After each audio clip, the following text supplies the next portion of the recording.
So to answer that question, I've actually been wanting to write about 71 for a while. I grew up in Bangladesh, so every year in school we were taught the history over and over again, and it just really stayed with me and it stuck. And I started writing it over the summer of 2024, but it was before August. Oh. So I finished writing it, I submitted it to BCDS for our producers, which is the U of T. They accepted it, and then as I was finishing the very final version of the script, the revolution started in 2024. And I could not have imagined how relevant it would be, this story would be, particularly restaging and bringing it up again to talk about it, especially amongst the diaspora, and it's so relevant, but I can't say that it inspired it, but I am inspired by it to continue writing in the future. So hopefully there'll be more to come. But yeah, I think student revolutions and student rebellion is always relevant. Couldn't have imagined how relevant. So thank you for that question. Mother is a professor. Sorry, mom is a associate professor at Tufts University, which is where the 71 protests happened, as well as the 2024 protests and revolution happened. If you want to add something really quickly. Yeah. So when he was writing this play, and by the time August Revolution, July August Revolution started, then I asked, Masharika, you already. There is a second revolution already there. What happened now? But so she said, okay. And we were really amazed how relevant things can be. The same thing happened in 1971 and 24, but at that time there were two different countries, so people could flee to their own countries. But now the difference is that it is in the same country, and people had nowhere to go. When the foreign government, some people, the party leader, they left the country. The party people are still now. So they are the aftermath of the revolution is a completely different story. So I think they are giving me a story. Just really quickly, I guess the one thing to add, in case you're confused, in addition to the 1971 revolution, there was a revolution recently in Bangladesh. Just because I realized not everyone might know about it. Where it was similar, governments were attacking students in the streets. There was actually, unfortunately, there was a countrywide blackout. So unfortunately, Shrika said yesterday, history is circular. It happened last year, summer? So August of 2024. Yeah, and thousands of people died. And it started with killing of one of our, because I'm Dhaka University professor, one of our Rangpur University student was first killed on 16th of July. Fired by the police from the government party, and after that the mass killing started, and thousands of students lost their lives. Still some of them are paralyzed, they're taking treatments, they have lost their eyes, they have lost their legs and their hands. Lots of things are going on. Yeah, it's very unfortunate. The last play is a musical, but that was all in English, even though it was surrounding a Bangladeshi Canadian family.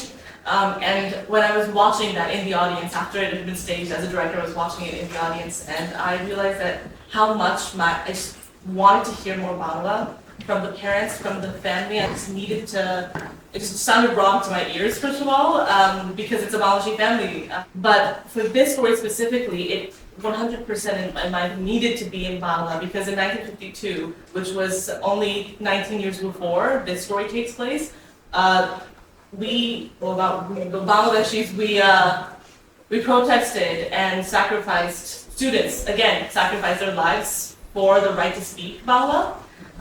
So if it had been in English, I wouldn't feel comfortable going forward with it, because that feels too Western-centric, colonial, and that's why Gigi's there.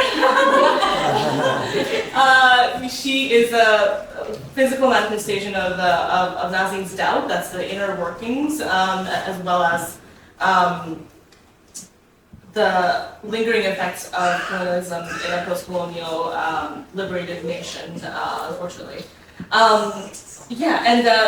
I wanted to focus on their story specifically because I think we know a lot of different kinds of stories, and about that time, but rarely do we see a woman's story, a woman's experience during that time, especially one who is so close to the revolution.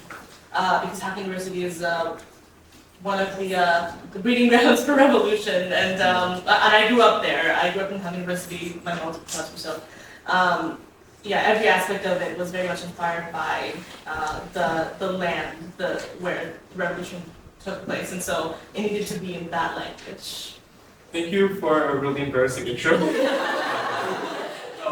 I think Marcia did a really good job of casting us. Every single one of us felt very comfortable being in our characters. And all of our natural personalities also were reflected in our characters. I think Tahsin is the thinker and also the negotiator of the group. A lot of times he's the one coming up with ideas. And also, I mean, in scene 2 we see that, Binoy and Fifi, you guys are having a debate, and they're making fun of each other, and someone has to be the voice of reason. I think Tahsin is that person. I think some place where we might defer, Tahsin is meant to be more of a passive role. He's not really there, like he's reading a book, for example, when people are discussing about how to protest. I think in real life, I probably would have taken a more active stance. But I mean, as Marshika says, it's theater. You have to play the role you're given. So yes. Well, I mean, I think Gigi's a really, a complicated character. Like, Marika and I talked a lot, behind the scenes about, what she actually is. But I don't want to decide that for you. I think it's up to interpretation. But I think, for me, she is kind of the shadow of colonialism here. And also the way, it kind of is rooted also within Nazneen.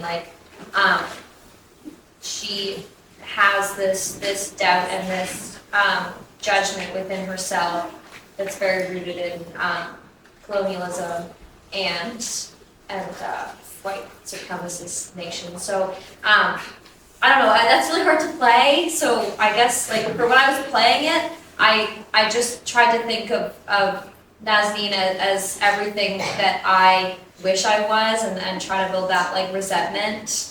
Oh my gosh, for the character. Yeah, the character is very up for interpretation, but just for acting it, I tried to focus just on just that personal relationship rather than trying to think about all these complicated things that she might represent. Another layer that I kind of had when I was writing it is we see the story, the world through Nazneen's eyes. So Nazneen believes that Gigi is a ghost. So that's what is explicitly stated. And she, even though Gigi is supposed to be a British colonizer, she speaks specifically in an American accent because that is the kind of media that Nazneen would have been exposed to in Bangladesh in 1971. Is American, English, Western media. The specific outfit she's wearing is also not accurate historically, but accurate to what Nazneen would have expected a ghost to look like if it were a colonial ghost. I know. And so yes, that's why she's a ghost. What she is in the reality of the play is intentionally very much up to the audience, because there are times where we catch her in lies, and she's in one scene she'll say something, and in the next it will be revealed that she's lying. She'll slip up and say something that reveals. So she's never telling the truth, and her existence is a lie as well. So again, like already said, that's a very complicated thing to play, but hopefully those layers, the farther you go, the more layers there are. Probably not an ogre or an onion, so yeah. So I directed a movie in Bangladesh that was based on a real life of a student, Bangladeshi student, who used to dream about the murder of her fallen government of a student. She used to dream her every night at 3:30 a.m. And based on that, I also directed a film, and now I can see to 2024 that my daughter is directing something similar, not the same, but the similar. Like in my film, in my movie, the character was dreaming someone who is already dead, And now I can see my daughter, when she was writing, it is kind of sad, but she's more modern. She has read the colonization, post-colonial decolonialization. So I can see she has added, she has become more modern. Yes. And she's adding this own perspective that can be or something else, self-projections or self-understanding. This is her role. And like, for example, in Titanic, we have seen the Titanic, the ship is drowning, but there are individual people's lives going on, right? So the war happens, but individual people's lives, small families, they interact every day, whether they are surviving or not, but they struggle with lots of things inside their mind, in their families. So I can relate that one too also, I think. Yeah. No, I did think about that quite a bit, because yeah, as you did mention clearly that there was sort of a hesitation, and I think when we were playing the scene, one of the notes that Mashika gave was like, you don't want to make direct eye contact because, there is a little bit of hesitation, we don't know if there's a truth or not. Personally, I would love to say that, she did go ahead and she fought with them, but who knows, maybe I also didn't, maybe you were the only one that was able to run away and I got trapped. You don't know that. You betrayed her. So you betrayed me. So we'll leave it up to interpretation. Personally, I will fight for my character and say she was there. So And the reason that it's not, exclusive here is, again, Nazneen's eyes, but also because a lot of friends and family were lost just like that. We don't know if they showed up to the protest. We don't know if they, Nazneen never found out whether she was arrested by the Pakistanis as well, whether she's even alive, whether she will ever be able to return home, finish her degree that they've been working on. So that's intentionally, Nazneen doesn't know, so we don't know. Thank you so much for being